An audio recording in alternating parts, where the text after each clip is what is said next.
Hello there, you beautiful people, and welcome to the second project of the Python Bible course. In this project, we're going to be creating a computer program that will ask you a few questions about yourself and use the information that you provide it to write a sentence all about you. Pretty cool, right?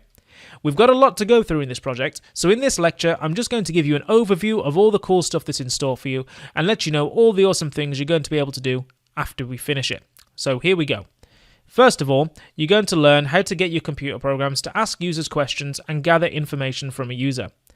Remember, your programs are all about helping a user to complete a certain task, and being able to tailor your programs to each individual user is a very useful skill indeed in today's world. This skill is useful for all sorts of things, from creating personalized emails to creating user accounts.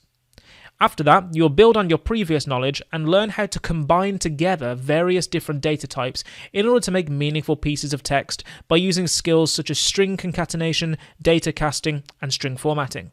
One of Python's biggest strengths is how easy it makes it to combine and convert between various data types in order to make meaningful outputs. By learning this, you will have more flexibility in your programs, and more flexibility means more options, and more options means better programs. By the end of this project, we'll have a program that asks you some questions and learns about you. The program will then do some behind-the-scenes processing and in the blink of an eye, give back a meaningful sentence that says something about you. This is a really cool project that will be worth sharing with your friends, and I can't wait to get started. So let's jump into the next video, where we will start by teaching your computer to ask questions.